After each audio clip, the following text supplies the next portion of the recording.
Everyone, this is Bhaskar Sinha और आप हो लर्निंगगंज में। तो अब तक हमने क्लास 10th के सिविक्स का ये पोर्शन कवर कर लिया जहाँ पे आपने श्रीलंका और बेल्जियम के बारे में सारी कहानियों को अच्छे से पढ़ा और समझा कि वहाँ पर क्या क्या हुआ, है ना। Now we will read and learn why power sharing is desirable, है ना। तो हमारा ये टॉपिक ही है कि why power sharing is desirable. ठीक है, आखिर ये आपकी मंशा क्यों होती है, ये इच्छा क्यों होती है, हम क्यों चाहते हैं कि डेमोक्रेसी हो, पावर शेयरिंग हो, लोग यहाँ पर पावर्स को बांट के रहें। और बांटेंगे तो किस तरीके से बांटेंगे, बांटना सही है या गलत है, ये सब हम देखने वाले हैं। ठीक है, और मैं आपको बता दूं कि power sharing is very good for democracy. Democracy में जब बहुत सारे राज्य हैं, बहुत सारे अलग अलग छोटे छोटे एरियाज हैं, वहाँ पर पावर को डिवाइड करना क्यों ज़रूरी है, पंचायती राज क्यों होता है और इतनी सारी चीज़ें क्यों होती हैं, ताकि हर जगह आपको एक आपका लीडर मिले और वो आपकी सुन सके। अब एक राजा हो तो उसके पास आप लोग कैसे पहुंच पाओगे, इतने सारे लोग, है ना। इसलिए हर एक जगह पे, हर एक एरिया में आपको छोटे छोटे या जैसे भी आप कह लो लीडर्स आपको मिले हुए हैं ताकि वो आपकी बातों को सुन सके। तो हम लोग स्टार्ट करते हैं why power sharing is desirable. So basically friends, in favour of power sharing two different sets of reasons can be given. दो अलग अलग तरीके के रीजंस दिए गए हैं यहाँ पे।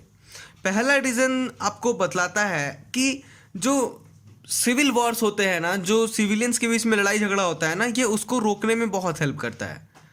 सेकंड बात है कि जो भी पॉलिटिकल व्यवस्था है ना, उसको ये कंट्रोल में रखता है। पॉलिटिकल शासन देख रहे हो, जो भी चीज़ें आपकी शहर या देश में आप देख रहे हो ना, उसको ये स्थिर रखता है और उसको सुनिश्चित करता है कि प्रॉब्लम में ना आए, है ना।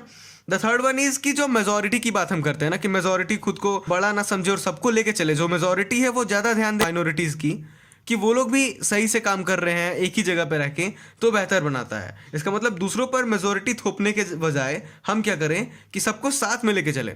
और जो चौथा है वो बतलाता है कि जो मेजोरिटी है ना, उनकी डिक्टेटरशिप ना हो जाए वहाँ पे। यानी कि डेमोक्रेसी में पावर शेयरिंग होनी चाहिए, ना कि डिक्टेटरशिप होनी चाहिए, है ना। मतलब कि जिसका संख्या कम है आप उसको दबाओ मत, है ना, उसको प्रॉब्लम ना दो, अत्याचार ना करो। मेजोरिटी के लिए सब कुछ कितना ज़्यादा इंपॉर्टेंट है वो हमको पता है, लेकिन इसका मतलब ये नहीं कि मेजोरिटी लोगों को बर्बाद करने लगे, है ना, जो माइनर है।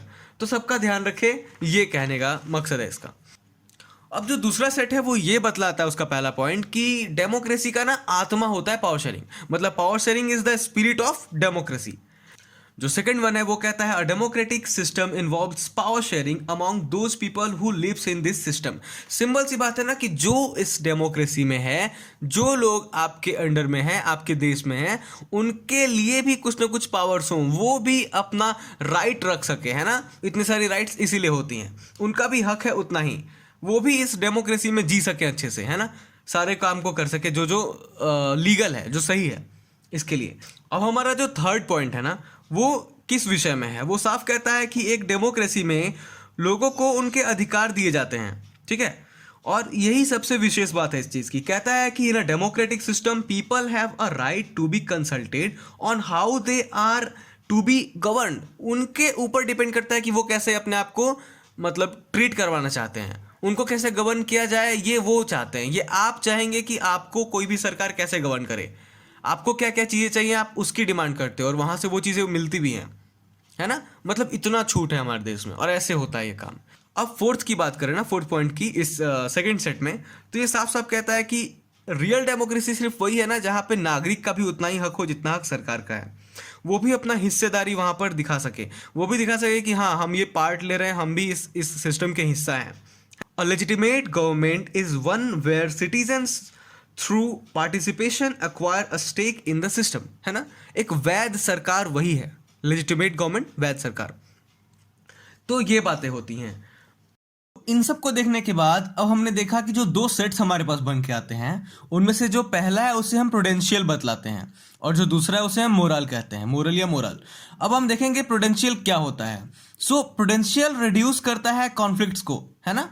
ये स्पेस देता है इन लोगों के बीच में जो सोशल ग्रुप्स हैं, यानी कि झगड़े कम कराना और स्ट्रेस फ्री लाइफ जीने का तरीका देना।